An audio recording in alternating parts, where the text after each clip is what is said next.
Hello there. The woke left is panicking. Generation Z, or Z, is rejecting the woke educational system programming and is turning to the nationalist right for answers to their problems.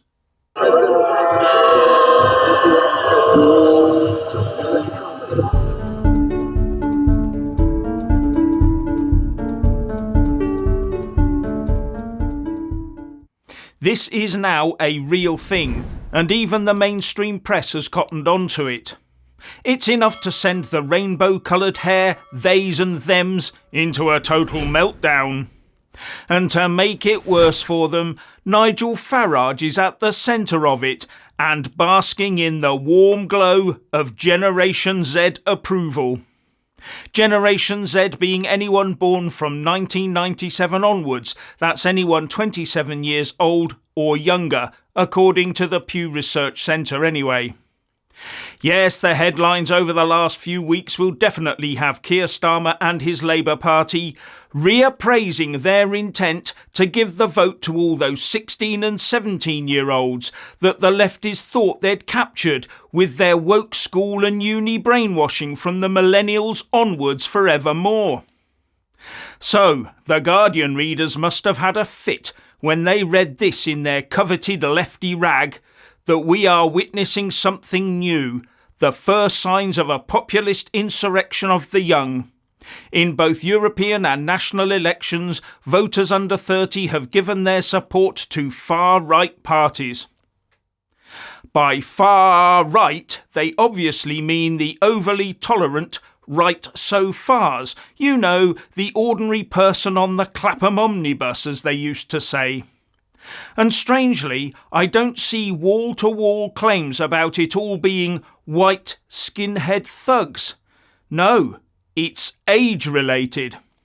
And on the recent successes of the right, Politico said, but it shouldn't have been too much of a surprise for anyone paying attention to the outraged mood among many of the continent's young people, who have not only embraced hardline anti-immigration views, but seem prouder than ever to broadcast them. What happened to all that expensive, anti-nation state, pro-everyone else on the planet school and university conditioning? Has the establishment not been stuffing enough woke down the throats of European students? Will they have to double the woke conditioning? All that so-called EU money wasted over decades on educational material that has not destroyed either the notion of the nation state nor biological reality in the minds of the young people. How dare they be so independently minded? Gen Z might not be looking forward to a future of woke control. And Reuters reported that from Germany and France to Poland and Spain, the far right made inroads into the youth vote in key states in this EU election. As a generation that has grown up amid constant crises, seeks new answers and follows politicians fluent in TikTok and YouTube. Fluent in TikTok and YouTube, whatever next?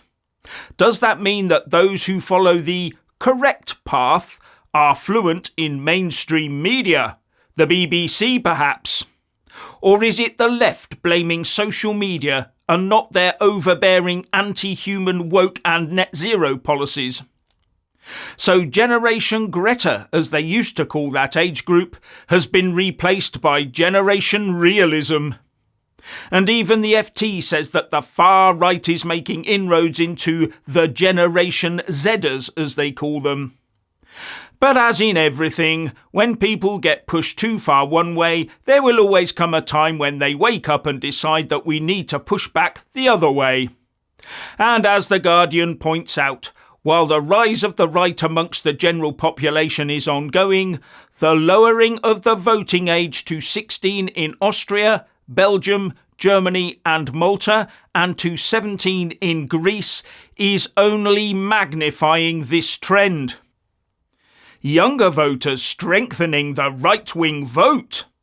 Sir Keir the Neela Starmer might find that his grand plan to lock the UK into a perpetual form of socialism by giving 16 and 17-year-olds the vote is an epic policy backfire. And as I said, it's not just the EU. It seems that Nigel Farage is picking up significant support from the 15 to 25-year-olds, with Breitbart reporting that although the millennials are still on side with woke, it is Generation Z that is heading to the right of politics. "I've been sent these incredible pictures of young lads," said Farage, "English football supporters wearing Farage masks. No, seriously, sections of the crowd chanting my name.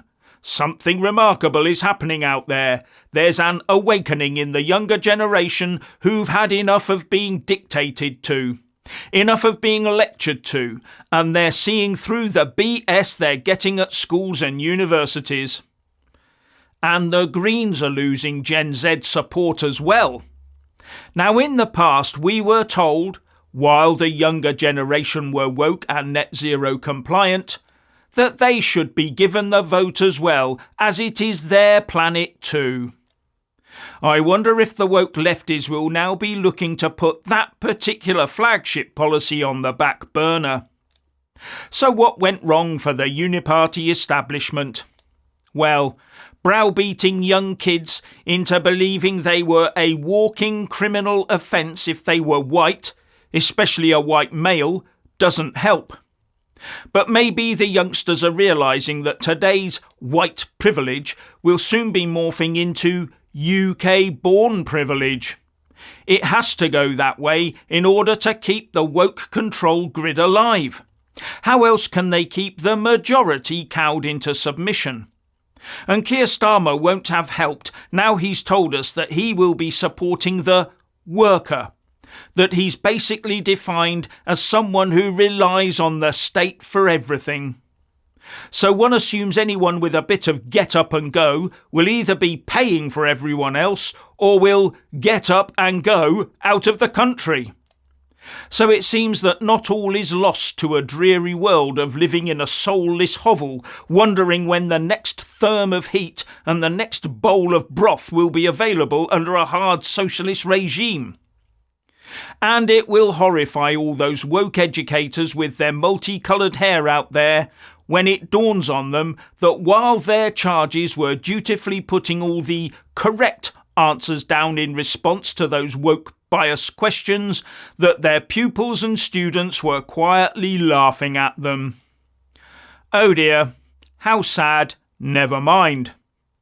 The only problem for everyone, though, is that we'll have to navigate through a term of Labour socialist rule, trying to knock all impulses of national identity and ambition out of us, where productive work, self-improvement and saving for that inevitable rainy day will be penalised by heavy taxation, especially if they have plans to redistribute our tax money to people who are not even here yet, or even those that will never arrive on our shores.